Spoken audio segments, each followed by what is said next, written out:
चले आप बात सुन लेना, जवाब तो पूरा सुन लो ना। एक तो उंगली उठा के बात करना इज रूड। 75 दफा समझा चुका हूँ। आपने मुझे कौन सा 75 दफा समझाया? की बात ही नहीं है, मैंने आपकी स्टेटमेंट चलाई है। इस तरह नहीं चलेगा। बिस्मिल्लाहिर्रहमानिर्रहीम, अस्सलाम वालेकुम नाज़रीन इकराम, मैं हूं अब्दुल बासित स्वाति और आप देख रहे हैं मेरा डिजिटल चैनल। नाज़रीन इकराम, पहले आप ये वीडियो देखिए, फिर इस पर डिटेल में बात करते हैं। लेकिन हकीकत ये नहीं है। आपकी इत्तला के लिए अर्ज है कि मौक़िफ़ हम दोनों का, अलीम खान साहब का और जहांगीर तरीन साहब का एक ही है, लेकिन आपने उसको अपने अंदाज से जो है वो इस तरह प्रेजेंट किया जैसे दो मुख्तलिफ मौक़िफ़ हैं। अच्छा, अगर इजाजत दें, अगर इजाजत दें, अगर इजाजत पूरी दें, बात सिर्फ सुन। डोगर नहीं, साहब की एक नहीं, सर एक फरीहा इस तरह नहीं, आपने तो बड़ा इल्जाम लगा दिया मेरे ऊपर। इल्जाम ना लगाएं, इस तरह प्रोग्राम नहीं चलेगा, क्योंकि मैं आपको स्टेटमेंट सुनाऊंगी आपकी और आपके लोगों की, मेरी कोई छोड़ स्टेटमेंट दे। नहीं आप है। उसको पहले सवाल का जवाब तो सुन ले। आपने कैसे कहा कि कंफ्यूजन नहीं है? है कंफ्यूजन। आप किस तरीके से आप जना सवाल पूछ के आप मुझे 3 सेकंड के बाद जना टोक सकती हैं? 3 सेकंड, 3 मिनट ले लें। तो मैं एहसास होना चाहिए। 3 मिनट नहीं, ये बात नहीं है। आप अच्छी एक तो तरह आप जानती कहते हैं कि पैनल में नहीं आना, फिर नहीं, आप कहते सवाल हैं कि पूछ के एंकर 2 भी मिनट, सवाल 1.5 ना मिनट पूछे आपको जवाब देने तो देना सर है। पे प्रेस कॉन्फ्रेंस कर आप लें। इतना लंबा इंट्रो दे के आप अपनी मर्जी की और अपनी मंशा की जो है वो सारी ख्वाहिशात जो है वो अपने सवालात के अंदर दे के दूसरे को आप जो है वो 5 सेकंड भी ना बोलने दें। आपने कहा ना गलत बनी, आप बोले। मैं तो आपको डोगर साहब का स्टेटमेंट सुना रही हूं।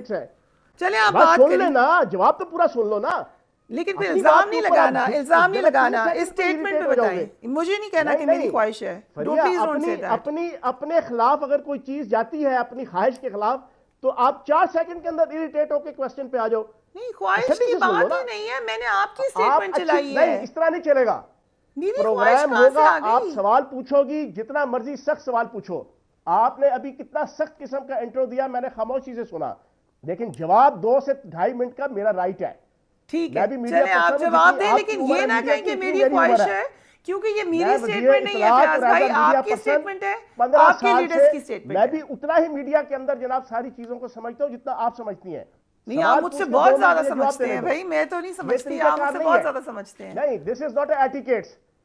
आप अपने इंटरेस्ट के तहत जो चीज पूछना चाहे, आपने जो नौज़बिल्लाह माज़अल्लाह बुरा कहना है, भला कहना है मेरी पार्टी को, मुझे आप कहें सवाल की सूरत में। जवाब मेरी मर्जी का आप सुनेंगी और मैं सुनाऊंगा। अच्छा, first of all I request you कि ऐसे ना करें, इस तरह नहीं मेरे साथ बैड। अगर मीडिया को समझते हैं दिस लुक्स रूड। तमाशा यार कि आपने सवाल पूछा जनाब 2 मिनट का और जवाब जनाब आप देने लगो तो आप जनाब 3 सेकंड बाद ही आपको जनाब दूसरा सवाल याद आ जाए। मैंने सवाल ही किया, आपने मुझे कहा आपकी ख्वाहिश है, मैंने उस पे प्रोटेस्ट किया है, मेरी कोई ख्वाहिश नहीं है। नहीं, दिस इज नॉट अ वे। आप तसल्ली से सवाल पूछेंगी, तय कर लें, अगर इस तरह चलना है तो जनाब प्रोग्राम पूरा करेंगे, अगर इस तरह नहीं चलना तो फजूल की ड्रामेबाजी।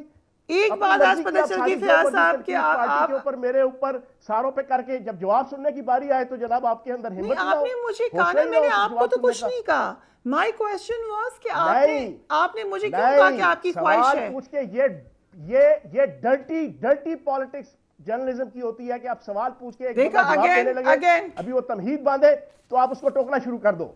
ये अच्छे जर्नलिस्ट की और अच्छे नहीं, आप वाले डर्टी पॉलिटिक्स अगर कोई कर रहा है तो that's you, it's not me. क्योंकि journalism this is very bad काम है लोगों की ज़हनों की आबियारी करना, लोगों के ज़हनों को खराब करना नहीं होता।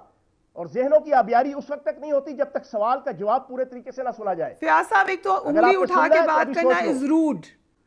सेकेंडली, मैं आपको ये बताना चाह रही हूँ कि मैंने आपको आपकी स्टेटमेंट्स उठाई हैं। मैंने आपको आपकी स्टेटमेंट सुनाई है, किसी और की नहीं सुनाई।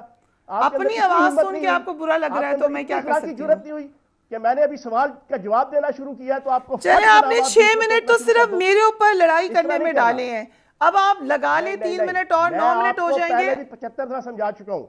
आपने मुझे कौन सा 75 दफा समझाया? आपसे समझ के मुझे काम नहीं करने। सेंटीमेंट्स क्या है, किस तरह की बातें कर रहे हैं? पता है चेयरमैन तहरीक इंसाफ के हवाले से और उस तहरीक फसाद फिल अर्ज के हवाले से। चलिए शुरू हो जाए, अब शुरू हो जाए, हवाओं में लगाए जाए इल्जाम लोगों को, लगाए जाए। इंट्रो दिया, पीटीआई में आप रहे, पीटीआई के मिनिस्ट्रियां आपने एंजॉय कर ली सर, इल्जाम मेरे चैनल पे लगा दें। आपके पास वेरी नाइस। आप इससे पहले अब तक टीवी में थी, आप उससे पहले उसके दूसरे टीवी में थी, अपने माली मफाद के लिए आप जनाब चेंज करती रहे जनाब टीवी चैनल, वो ठीक है।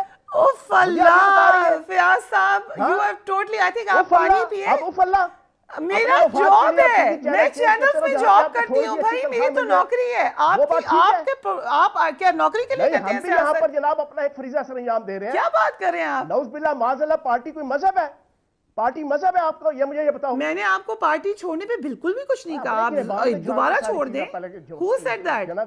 क्वेश्चन है और तनकीद करो, सवाल पूछ के 2 मिनट जवाब सुनना है तो ठीक है। नहीं, आप मुझे डिक्टेट, मैंने आपकी बात सुनी है। आपके पास फालतू टाइम है। मेरा तो एक मासूम सवाल है। अच्छा, आपने अब 8 मिनट ले चुके हैं। मर्जी के बरखिलाफ हो उसको आप बीच में टोक दो। मैं टोक सकती हूँ, टोकना गुनाह नहीं है, टोकना भी गुनाह नहीं है। सवाल नहीं टोक सकती, 5 सेकंड के बाद नहीं टोक सकती। अच्छा, कितने सेकंड के बाद? कौन सी किताब में लिखा बताएं? और जवाब 4 सेकंड के सुनने के बाद आप टोक दो। ये कौन सी जर्नलिज्म है? दुनिया के किसी मुल्क के अंदर, तरक्की याफ्ता मुल्क की, आप मुझे मीडिया के अंदर बताएं कि किसी को सवाल करके 5 मिनट का, 3 मिनट का, 2 मिनट का आप सवाल पूछे और जवाब अभी वो 4 सेकंड भी ना दे तो आप उसको टोक दें। मैं इसको नहीं बर्दाश्त करता, ना मुझे शो के टीवी चैनल्स में इस तरह बैठ के जो है ना वो शो करने का, ठीक है ना मैं पैनल शो करता हूं। इस वजह से पिछले 5 साल से हमने लोगों की ज़हनी आबियारी करनी है। मैं देख रही हूं आप कितना बोलते हैं, कितना किसी के खिलाफ बोल सकते हैं। बोले जाएं। सुनना है तो आप मुझे बता दें। नहीं, बोले जाएं सर, बोले जाएं। ओके, अल्लाह हाफिज। चले, आप ही की स्टेटमेंट चलाई थी फयाज चौहान साहब ने, एक पूरी स्पीच के उठ के जा रहे हैं। ऑल आई सेड वाज कि डोगर साहब की स्टेटमेंट सुन लें। अब उन्होंने अपनी बात कर ली है, उस बात का जवाब नहीं दिया and he decided to leave the show.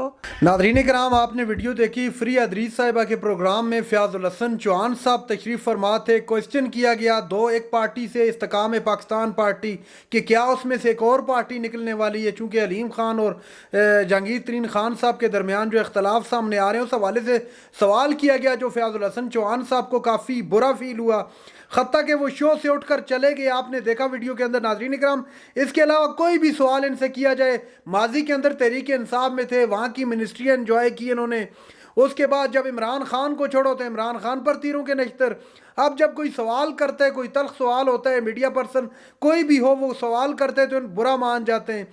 Last time भी प्रोग्राम के अंदर सवाल किया गया, ये कहते हैं जी मुझे बोलने दे, टोके नहीं, पैनल शो नहीं करता। अगर आप पैनल शो नहीं करते तो आप कम अज़ कम जो फिर साफ़ी आपसे सवाल कर रहे हैं, आप 1 बाय 1 जब इंटरव्यू देते हैं तो फिर सवाल तो हक है साफ़ी का। वो आपसे सवाल पूछेगा तो आप बुरा मान जाएंगे, आप आगे से गुस्सा दिखाएंगे। और जो एक बहरहाल आपने देखा पूरी वीडियो के अंदर किस तरह बिहेव किया फ़याज़ुल हसन चौहान साहब ने, वो आपके सामने अब आप खुद ही बता सकते हैं। नाज़रीन इकराम, इसके अलावा इस्तेकाम पाकिस्तान पार्टी के मुतालिक कुछ खबरें सामने आ रही थी कि उसी हवाले से सवाल भी किया गया कि क्या ये वाकई में ऐसा है या नहीं है। वो स्टेटमेंट सुनाने लगी थी, लेकिन स्टेटमेंट भी फ़याज़ुल हसन चौहान साहब ने नहीं सुनी। अब इलेक्शन के हवाले से भी कंफर्म नहीं हो रहे, कुछ कह रहे हैं कि होगा इलेक्शन, क्योंकि तज़ब्ज़ुब जिसे बोलते हैं उसका शिकार है हर बंदा, हर शख्स। न सिर्फ सियासी क़यादत जो है किसी भी पार्टी की, स्वाय PMLN के तमाम सियासी जमातें ये इस वक्त चाह रही हैं कि मुल्क के अंदर इंतखाबात हो जाएँ ताकि मुल्क के अंदर जो इंस्टेबिलिटी है वो ख़त्म हो जाए। लेकिन चूँकि अभी उनके फेवर में नहीं है ग्राउंड, तो उस हवाले से ये इल्ज़ाम भी लगाती हैं जो अपोजिट पॉलिटिकल पार्टीज़ हैं, PMLN की, PTI, PP और जमात इस्लामी, वो कह रही हैं कि इलेक्शन हो जाए। लेकिन दूसरी जानब PMLN इस सोच के साथ चल रही है कि अपना इलेक्शन उस वक्त होंगे जब बेहतर होगा, माहौल उनके लिए बेहतर होगा। और इलेक्शन कमीशन के हवाले से अगर बात की जाए तो केयर टेकर जो प्राइम मिनिस्टर साहब हैं, उनसे जब सवाल किया जाता है इलेक्शन के मुतालिक तो वो कहते हैं जी ये तो जिम्मेदारी है इलेक्शन कमीशन की और हम लोग सिर्फ मुआवनत के लिए हैं। इलेक्शन कमीशन की जिम्मेदारी है कि वो कब इलेक्शन करवाएंगे। तो सवाल ये कि इलेक्शन कमीशन से कौन पूछेगा कि वो इलेक्शन कब करवा रहे हैं। उनकी मर्जी से हुआ फिर तो 10 साल भी नहीं हो सकते इलेक्शन। बहरहाल नाज़रीन इकराम, ये थी आज की हमारी वीडियो। चैनल पर जो नए चैनल को सब्सक्राइब करने, अगली वीडियो तक के लिए अल्लाह हाफिज़।